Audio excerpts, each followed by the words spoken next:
연에 뭐 15%, 25% 버는 것만 찾으시면 돼. 아직 추상적이지만 너무 좋은 말씀 잘 들어서 팽감만 합니다. 감사합니다. 이버형. 감사합니다. 그러니까 이 부분에 있어가지고 인플레이션 쉽게 안 끝나요. 고금리 쉽게 안 끝나요.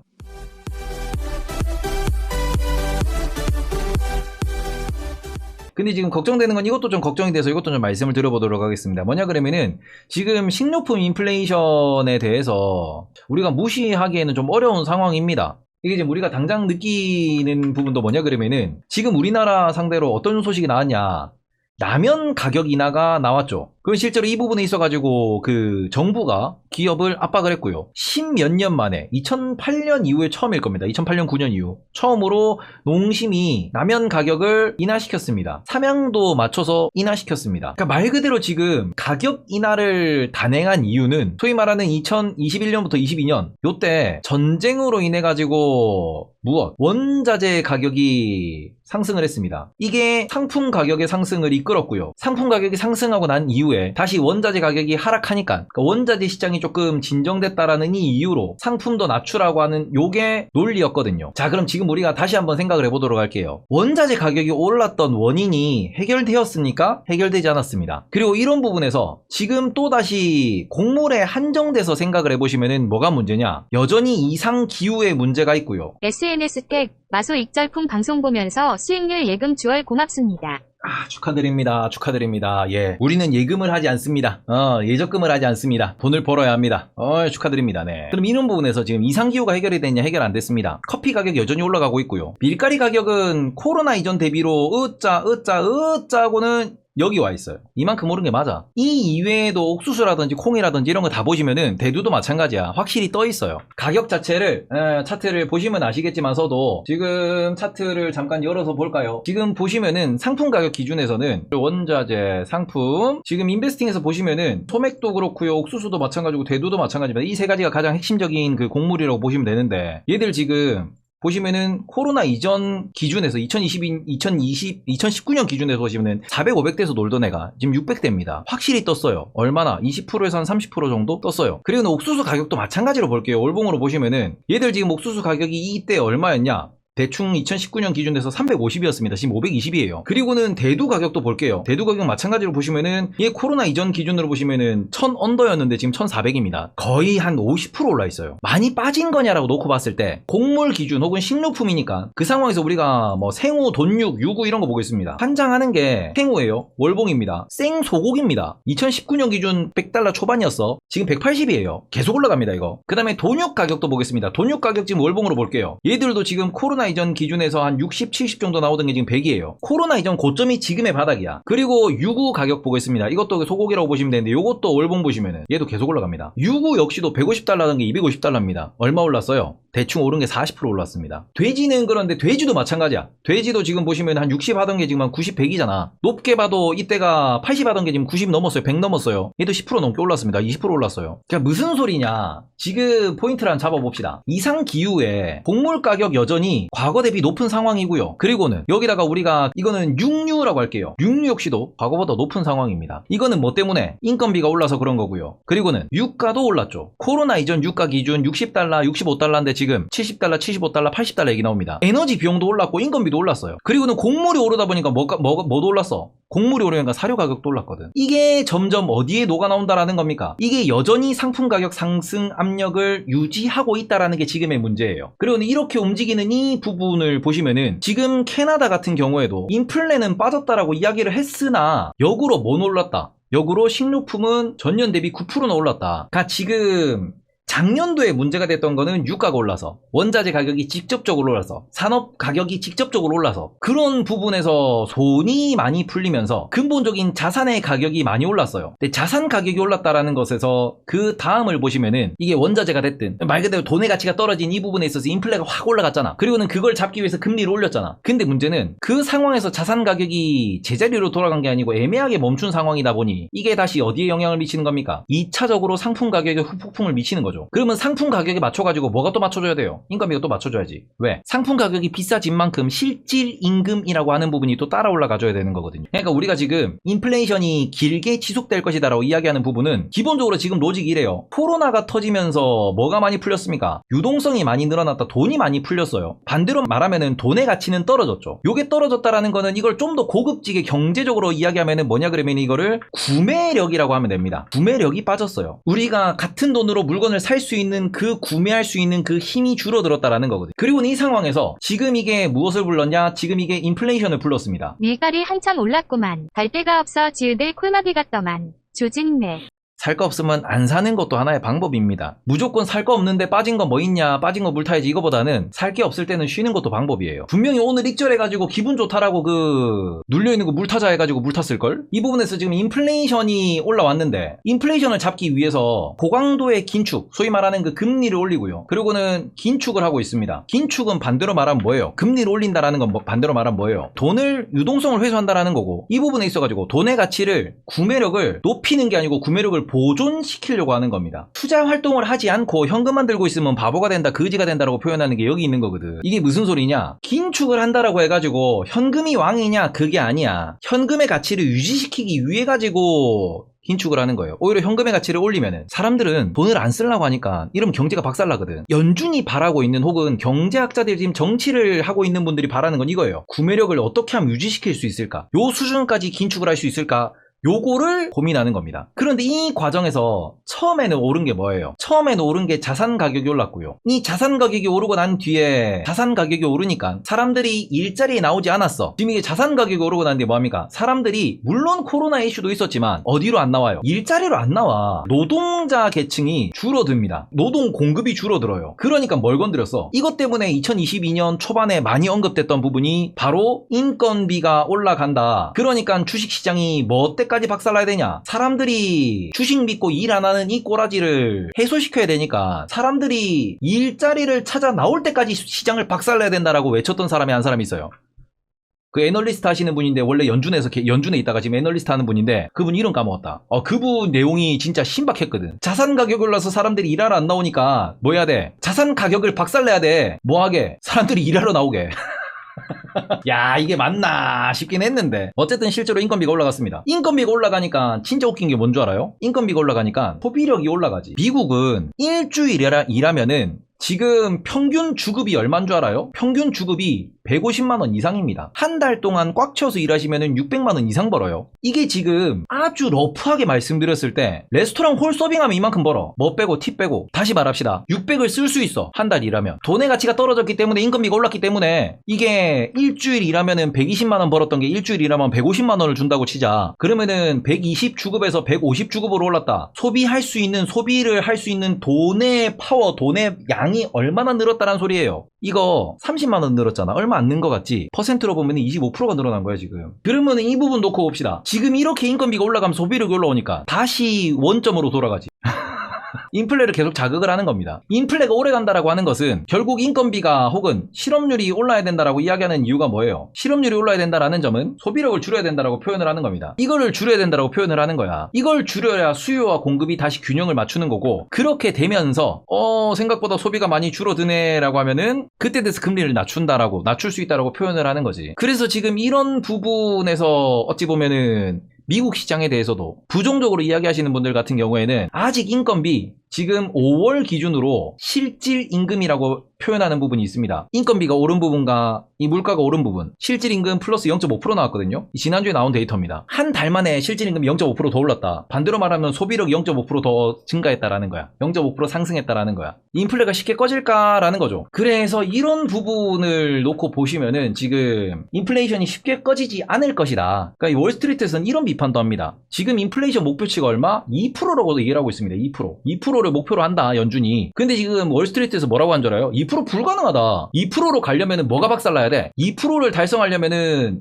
요게 박살나야 돼. 소비를 못할 만큼 뭐가 박살나야 돼? 고용시장이 박살나야 돼. 진짜로 실업률이 5.5%, 6.5%, 미국의 실업률이 이만큼 올라가야 된다라고 하는 건데, 미국의 실업률이 이만큼이면은 유럽 실업률은 플러스 한 2, 3% 해야 돼요. 아시아 실업률은 여기에 플러스 5%여야 돼요.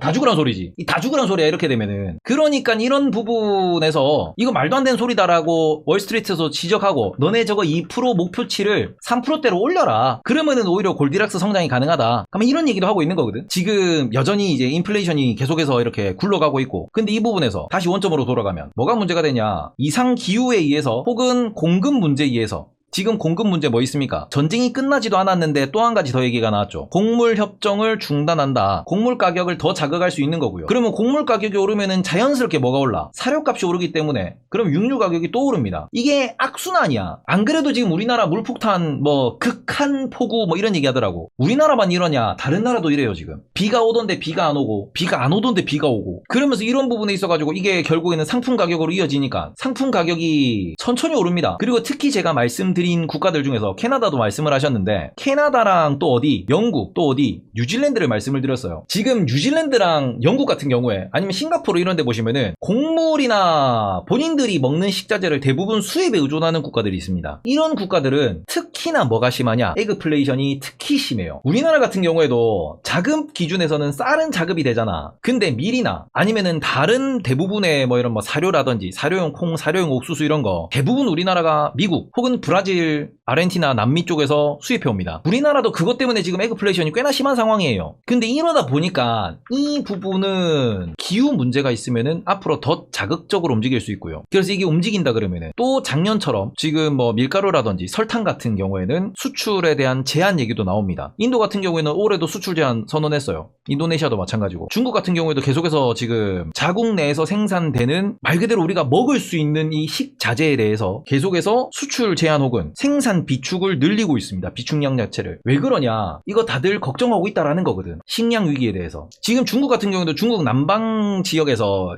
중국 남쪽에서 설탕 이런 거 사탕수수 이런 거 나온단 말이야. 그거 수출 제한 걸고 있어요. 슬슬. 근데 이 부분에서 곡물도 마찬가지고 식량도 그렇고 자원 무기화 얘기가 계속 나오는데 제일 문제는 못 먹으면은 먹을 게 부족해지고 먹는 데 관련돼서 가격이 올라가고 엔겔지수가 올라가기 시작하면은 이게 삶의 질이 떨어지고요. 그러니까 우리나라 기준에서는 여전히 잘 먹어요. 여전히 이게 그 풍족하게 먹고 사는 국가이기 때문에 별 문제 없습니다. 근데 못 사는 국가들은 애매하게 좀 먹고 사는 국가들 같은 경우에는 이게 사회적 문제로 올라갈 수 있어요. 그러니까 우리나라 같은 경우 아니면은 영국도 솔직히 가격이 오른다 그래가지고 뭐 그리 큰 문제가 있겠냐? 미국도 마찬가지예요. 큰 문제는 없어. 일본도 마찬가지야. 다만 중국이나 동남아시아나 중동이나 남미 같은 경우에는 밥을 제대로 못 사먹는다 그러면은 그때부터는 갱단이 늘어나고 치안이 안 좋아지고 심지어는 정보가 뒤집어지거든요. 그래서 아무튼 이런 부분에서 뭐 우리나라나 캐나다의 문제가 일어나냐? 그건 아니에요. 영국이나 뉴질랜드의 문제가 일어나냐? 그건 아니에요. 다만 이렇게 되면은 제3세계라고 하는 중동 지역이라든지 인도라든지 뭐 중국이라든지 이런 부분들에서 사회적 비용이 증가하게 되면 문제가 되는 거는 그 동네에서 또 뭐가냐냐? 또 원자재가 나요.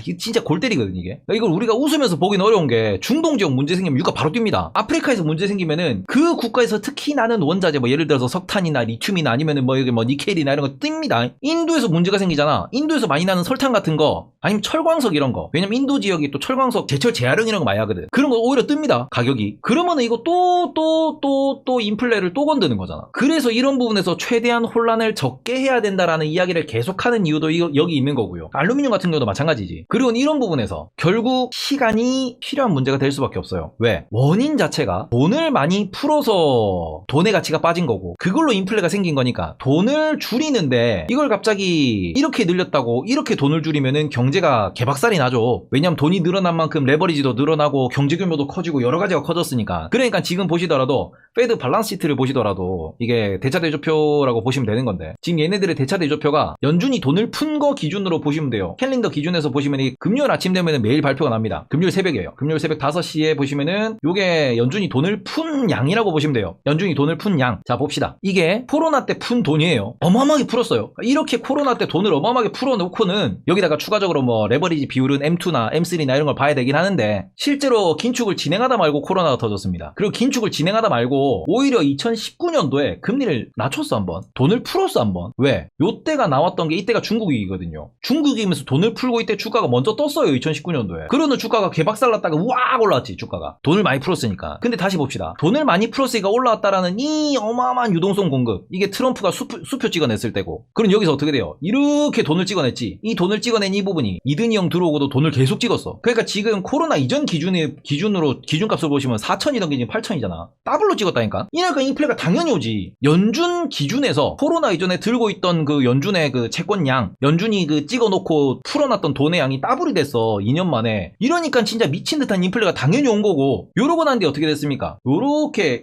떨어지고 있는 중이거든요. 요게 이제 SBB 터졌을 때, 크레딧 스위스 터졌을 때 저 때가 돈 줄이고 있지. 이걸 어떻게 줄인다? 돈 이렇게 풀었다고 이렇게 줄이면 개박살 나니까 이제 앞으로 돈을 어떻게 줄여? 천천히 줄일 거라고. 요거를 요런 각도로 줄인다라고 했을 때 코로나 이전 수준까지 이렇게 줄일 필요는 없겠지만 이렇게 천천히 줄여나가는, 이게 거품을 일으킨 거잖아. 요만한 세숫대야에 물이 요렇게 있었는데 물을 갑자기 이만큼 물을 더 넣었어. 그래서 거품이 났으면 물을 조금 줄여야 될 거 아니야. 근데 이 물을 줄이는 과정에서 뭐 합니까? 이거를 바로는 못 퍼내고 태양열에 조금씩 증발을 시키듯이 조금씩 증발을 시키듯이 조금씩 줄여나가는 거거든요. 이렇게. 물론 이러다가 경기가 박살나면은 여기서 아이쿠 이러고 다시 올라갈 거야. 아이쿠 이러고 다시 올라가긴 하겠지만 적어도 이게 뭐예요? 지금 연도로 보시면은 요게 2년입니다. 요게 2년이야 요게. 그럼 얼마? 2024년? 여기까지 2024년이에요. 그럼 얼마? 2026년? 여기까지 2026년이야? 긴축을 이렇게 해야 된다는 소리예요. 돈을 그냥 무 썰듯이 딱 자르면은 경제는 그냥 딱 박살 나는 거니까 이동안 어마어마한 레버리지가 지금 생겨 있고, 대출 많이 했잖아. 우리 뭐 집 산다고 연끌한다고, 뭐 주식 산다고, 차 산다고 다들 연끌했잖아. 그거 다 갚아 나가야지. 그러니까 지금 이렇게 내려가는 이 구간 동안 적어도 25년 혹은 26년, 길면은 27년까지도 계속 디레버리징 구간은, 풀었던 돈을 계속해서 땡기는 구간은 이어질 수밖에 없고, 여기서 뭐 인플레이션, 고금리 오랫동안 갈 수밖에 없어. 그죠? 그래서 이게 식료품 가격만 보시더라도 마찬가지겠지만서도 핵심은 이거야. 돈을 겁나 풀었기 때문에 이런 그 원자재 가격들이 뜬 거고요. 이 자산 가격이 안정화는 됐다고 하지만 아까 전에 차트를 보여드렸다시피 안정화가 코로나 이전 수준보다 떠있어. 이만큼 떠있어. 이만큼 떠있는 상황에서 이 상품 가격이 이만큼 더 올라갈 거야. 라면 가격 1,000원 하던 거 1,500원까지 올라갈 거고, 1,500원이 이제는 고정 가격이 될 거야. 그리고는 그걸 우리가 충분히 소비할 수 있을 만큼 인건비도 균형을 맞춰야 되고, 충분히 소비할 수 있고 충분히 이게 유통이 될 만큼 모든 사람들의 경제 수준이 그만큼 올라가야 될 거야. 돈을 많이 푼 만큼. 근데 우리 생각해 봅시다. 지금 나의 월급, 지금 나의 소비 패턴, 지금 내 주변에 있는 상품 가격이 코로나 이전 대비 40% 50% 올랐어요? 당신 월급의 40%가 올랐습니까? 안 올랐죠. 그거 더 올라야 돼요. 라면 가격 한 20, 30% 올랐습니다. 라면 가격만큼 당신의 월급이 올랐습니까? 하면은 안 올랐어요. 그게 오를 때까지 돈은 많이 풀렸어. 왜 나한테 들어온 돈은 없냐? 왜? 여전히 자산시장이 있으니까요. 여전히 자산시장이 있거든. 주식에, 코인에, 채권에, 부동산에 돈이 많이 풀렸어. 내가 집을 들고 있었다, 내가 주식을 들고 있었다, 수혜를 받지. 투자를 해야 된다라는 건 이거예요. 근데 내가 부동산도 없어, 주식도 없어, 아무것도 없어, 코인도 없어, 현금만 들고 있었어. 그럼 그지 된 거야. 반대로 빚만 많았어. 더 그지 된 거지. 왜? 빚 이자가 올라갔으니까. 그러니 지금부터는 투자에 대해서 정말 진지하게 고민을 하셔야 되고, 진지하게 정말로 되는 투자, 안전한 투자, 오래 할 수 있는 살아남는 투자를 하셔야 돼. 벼락거지란 단어가 거기서 나온 게 맞고요. 그리고는 지금 자산시장에 처분하면서 또 소비를 또 계속해서 하는 거잖아요. 지금. 그러니까 이 부분에서 우리는 뭘 봐야 돼요? 지금부터 투자를 하시면서 내가 지금 부자가 될 생각을 하시는 거는 무리야. 지금부터는 안전하게 자산을 늘려나간다, 인플레이션을 해지한다고 언제 찐 부자가 되겠다라는 거야. 이때는 무조건 옵니다. 이때는 반드시 옵니다. 다시 유동성이 늘어날 때는. 이때 내가 뭘 해야 돼? 이때 내가 찐 부자가 돼야지. 레알 트루 찐 부자가 돼야 돼. 여기서 이거를 준비하는 겁니다. 우리는 인플레이션이 녹아 나오면서 경기가 조금씩 진정이 되면서 소위 말하는 상품 가격이 오르고 인건비가 오르고, 우리가 2017년 18년 19년처럼 이렇게 안정적인 성장 궤도에 올라갔을 때처럼, 골디락스라고 부르는 그럴 때처럼, 지금은 소위 말하는 요렇게 성장하던 경제가 이렇게 된 거 아니야. 이게 좀 줄어들고 이렇게 올라갈 때, 요때 내가 확실한 부자가 되기 위해서는 한번 완전 똥물에 돈을 때려 부었으니까 지금 이 때려 부은 만큼 지금 시장에 큰 변화가 발생을 한 거고, 이게 진정이 점점 되어가는 과정에서 파동은 점점 줄어들 거고, 이게 줄어드는 과정에서 내가 뭔가 방법을 찾고 전략을 찾아가지고 이거를 여기다 녹여야 돼요. 그게 어디? 유동성이 늘어나는 구간. 지금 부자 되겠다라고 생각하는 것도 틀린 건 아닌데, 지금은 안 잃어버리고 내 방법을 찾고 꾸준하게 연에 10% 20%, 연에 15% 25% 버는 것만 찾으시면 돼요. 아직 추상적이지만 너무 좋은 말씀 잘 들어서 팽각만 합니다. 감사합니다. 이버형. 감사합니다. 그러니까 이 부분에 있어가지고 인플레이션 쉽게 안 끝나요. 고금리 쉽게 안 끝나요. 우리나라 건설사도 마찬가지, MG도 마찬가지, 미국에 있는 은행들 마찬가지, 아니면은 다른 유럽에 있는 은행들 파산 난다는 소식 또 나올 겁니다. 그게 시장을 흔들 거예요. 그리고는 금리를 낮춘다 그러는데, 야 금리 도대체 언제 낮추냐, 야 1년 동안 금리 주구장창 올려놓고는 도대체 금리를 왜 안 낮춰, 왜 아직도 금리가 이렇게 높아 왜 아직도 나는 이자를 200만씩 내야 돼? 하는 게 계속 지속이 될 거야. 그게 한 2, 3년은 갈 겁니다. 그러면서 경기는 계속해서 박살 날 거야. 그러니까 이런 부분에 있어가지고 지금은 욕심을 내기보다는 계속해서 이제 어찌 보면은 전략 말씀드리는 것도 지금은 허리띠 풀고 놀자 할 때가 아니야. 아직은 허리띠 졸라매고 조심조심 건너자가 맞는 전략이에요. 아시겠죠? 자, 어쨌든 이렇게 다시 보기 좀 잘라놓고요. 요거는 인플레이션이 오래 갈 수밖에 없는 이유.